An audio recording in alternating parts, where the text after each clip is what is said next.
Bonjour, je te souhaite la bienvenue dans cette capsule vidéo qui sera assez courte et dans laquelle nous allons parler des ondes de choc ou de l'onde de choc. Alors déjà pour te situer un petit peu, pour voir dans quel domaine on se trouve, eh bien on va parler en fait ici de mur du son.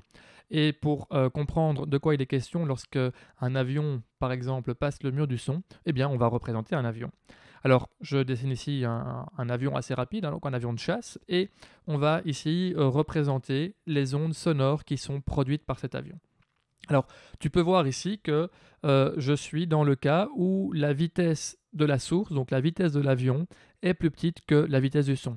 Alors fais bien attention, ici dans les conventions, c'est un petit peu malheureux, mais tu vois que j'ai écrit VS. Donc VS, c'est bien la vitesse de la source, et V, c'est la vitesse du son. À ne pas confondre, parce qu'au final, le S pourrait correspondre aussi pour le son.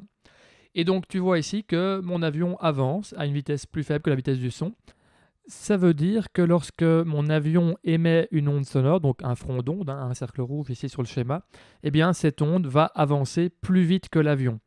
Mais tu peux voir que comme l'avion lui-même avance, eh bien la longueur d'onde apparente vers l'avant de l'avion est plus courte que si l'avion était immobile et émettait ses fronts d'onde en restant sur place. Alors, ce phénomène-là, en fait, il correspond à l'effet Doppler que tu connais peut-être. Si tu ne le connais pas, ben, je t'invite à aller voir la vidéo correspondante. Alors, du coup, ici, tu vois que eh bien, les ondes sonores sont émises et vont vers l'avant de l'avion et ben, l'avion va toujours se retrouver derrière ces ondes sonores, il ne va jamais les dépasser. On peut s'intéresser à un deuxième cas de figure, ce serait le suivant. Donc je redessine mon avion à toute vitesse et on va voir ici que notre avion va en réalité aller à la même vitesse que le son. Et dans ce cas-là, ben, ce que tu peux voir, c'est que les fronts d'onde vont venir s'accumuler au niveau de l'avion. Alors ici, en fait, j'aurais peut-être dû représenter ces fronts d'onde au niveau du moteur, hein, parce que c'est plutôt le moteur qui émet le son, mais peu importe. Ce que tu peux voir, c'est que lorsque l'avion émet une onde sonore, eh bien, comme l'avion va à la même vitesse, cette onde sonore, en fait, avance à la même vitesse que l'avion. Le truc, c'est que quand l'avion continue à avancer, ben, il continue à émettre des ondes sonores. Et donc, on a une accumulation d'ondes sonores qui se retrouvent comme ça vers l'avant de l'avion. Donc à chaque fois qu'il émet une onde sonore, eh bien cette onde sonore vient quelque part s'additionner aux ondes qui continuent à avancer en même temps que l'avion. Et donc tu peux voir qu'on se retrouve ici face à un schéma un petit peu particulier puisque finalement tous mes fronts d'onde se retrouvent au même point à l'avant de l'avion. Et donc ce qu'on obtient ici, eh bien, c'est en fait le mur du son.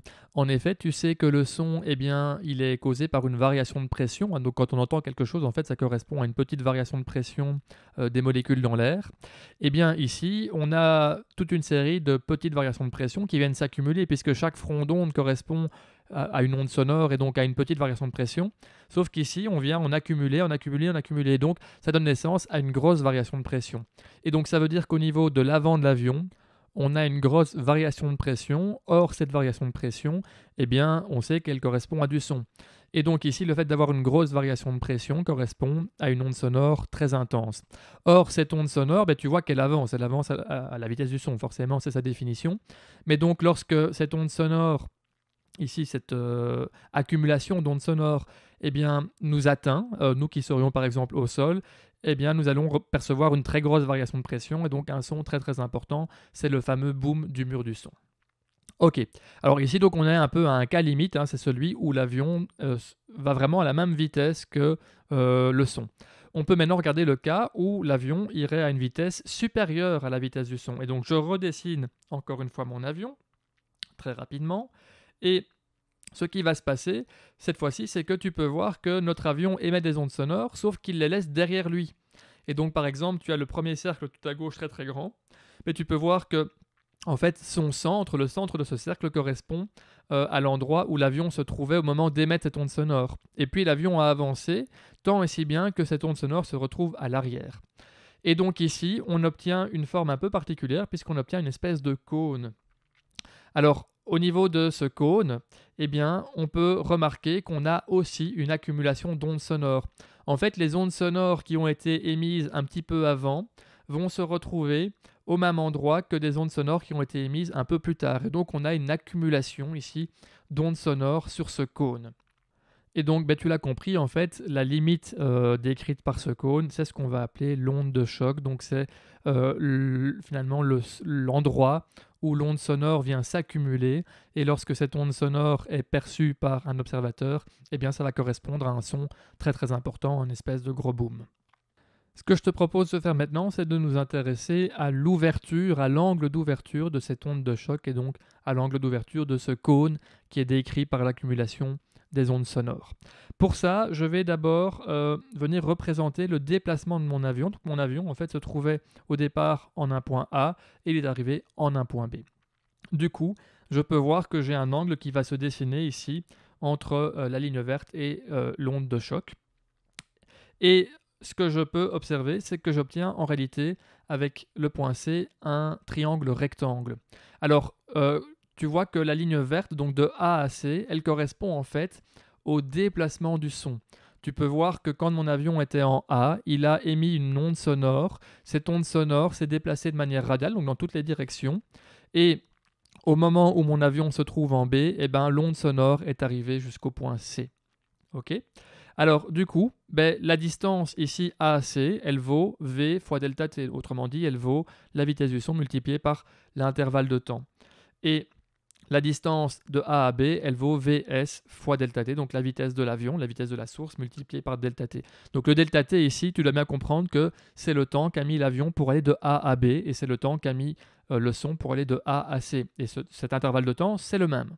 Du coup, on a un triangle rectangle, on a un angle qui nous intéresse et on connaît deux côtés. Je vais donc pouvoir utiliser ici la formule du sinus et je peux dire que le sinus de l'angle θ vaut le côté opposé sur le côté adjacent et donc je peux écrire ici sinus θ est égal à V fois delta t divisé par Vs fois delta t.